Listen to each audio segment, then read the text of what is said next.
All right, Coach. 90-76 win tonight, first round of the East Coast Conference Championship Tournament over Queens.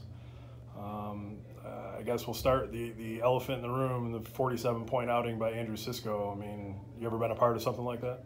I don't know, to be honest with you. I've been coaching a long time. I'm not sure anybody scored that many. Usually my coaching would screw them up, but they, I don't know, to be honest with you. I didn't realize he had that many until one of the assistants said something. And Ryan Grant said to me, he started 3 for 9. You think about that, and he missed a couple easy ones too, which I know he'd like to have back. So it's funny, but here I am saying at 47, he could have probably had even done better. But it was great. We were able to run our offense through him, and I think what Andrew said, he hit it the nail right on the head. He doesn't do that without Jeff Redband passing to him, without Joey Wallace passing to him, without Breon passing to him, without Jay finding him. All these guys find him, and then it makes their life easier. He's 100% right that early in the game, they doubled off Breon. Breon hit a 3, and they got a little, I think they got a little gun shy about leaving Breon some, and it created some space for him to go one-on-one.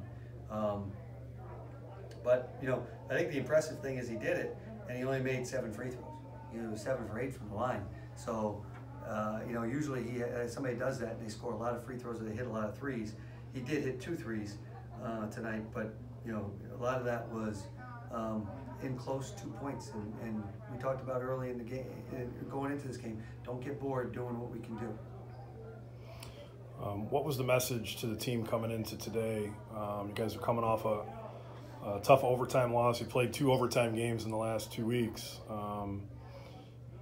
Maybe didn't accomplish your goal that you wanted to set out at the top of the year to get into the top 2 of the conference, so you get that bye in the semifinal round. Just what was the message coming in? I think, you know, our conference is really good. Those 2 teams, St. Thomas Aquinas and Bridgeport, are really good. And, you know, we're trying to get to their level. They have been, you know, Bridgeport historically longer, but in the last 10 years, you got to look at Stack and Bridgeport have been the bell cow for these teams. There's somebody you get measured with. It's a measuring stick. And so Damon, we're just trying to get to that point. And it's tough. It's tough to get there and sustain. The thing they do is they sustain year after year, and we're trying to be at that point. So when we didn't get in the top 2, yeah, you can say it's a disappointment. But I thought also, if you look at our losses in the league, they're not terrible. I mean, we lost to Stack after we won 11 in a row at Stack. A lot of teams lose at Stack. We came back here and we went through a rough road trip and we played Bridgeport when we weren't really playing well, and Bridgeport beat us by 3 here in a close game. And then we went down to Bridgeport and lost in a game that we turned it over 26 times, so it's no secret why we lost. And a lot of teams lost at Bridgeport this year. So I didn't think we had a bad loss. The NYIT game at the end was kind of a bad loss. I know they were winning tonight against Malloy. I don't know what happened, but you know, they're playing better and they were desperate. And I think we played that game Sunday like, all right, we accomplished, we got to win at Malloy, and now we're just gonna play. And unfortunately, you know, we couldn't pull that out when we woke up and really started trying to defend. So, you know, wasn't disappointing going into this. We said, hey, we got to play somebody. We're playing Queens. They're good, and let's try and win a conference championship. We haven't done that here at Damon, so we're gonna try and do that. What's your sense of where you are for a potential at-large bid? Was this a game you needed? Do you maybe need the next one? Definitely needed this. I think we probably could use the teams in the Northeast 10 that are kind of in already to stay battling for the NCAA tournament bid, you know, and stay for the conference tournament bids, the automatic qualifier. And same thing with the CACC. We don't need any bid stealers. We don't need a bid stealer at our league either. If anybody steals a bid, let us be the one getting it, and for sure. But I think we got a good shot, Jonah. I think we have a good shot. I think we deserve to be. I think our record in the top against the top 50 in the country is 4-5, which is pretty impressive when you think that we've played 9 games over, almost a third of our games against top 50 teams, and we're just under 500 against it. Now we're going to play another one in Stack coming up, so we'll have played 10 games against top 50 teams, and our schedule has been challenging. And we haven't always been pretty, but we've generally gotten the job done. And with 24 wins, man, I gotta think somebody's gotta be really good to keep us out. A lot of the attention tonight individually will go to Andrew, and rightfully so, but you had another player reach a milestone tonight, and Breon Harris, the senior guard from Niagara Falls, goes over 1,000 points for his career. And you know, what did you see out of Breon? Really happy for Breon. Happy for him. It's a long journey to get there a little bit, and you know, he missed some games for some different things throughout the years, whether injury or whatever, and but he persevered. He's been a very important part. And I think when we moved Andrew and Breon into our starting lineup, I don't know what the record is, but I know we're 65-15. All right, 65-15. I say that's a pretty good move, moving those two in the starting lineup. And you know, we talked about, it's funny because being a tournament game, they couldn't announce that he scored 1,000 points. All the guys knew. In fact, I put him back in, I said, how far away? And they say he's 3 points away.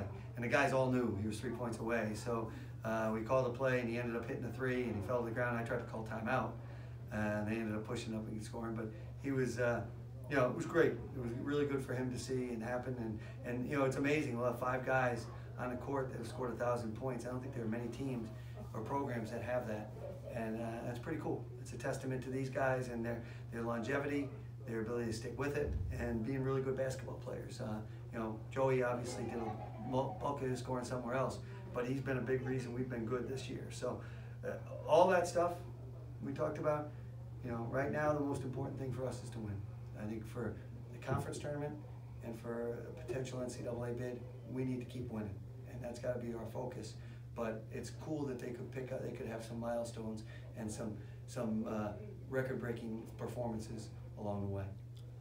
With Cisco, so he made two threes, but it's basically maybe 40 points in the paint. Aside from that, you know, what can you say about him as a bit of a throwback big man and the way he's able to play and with the game evolving how it has? He's got great hands and good feet, and he will use his body and be physical with them.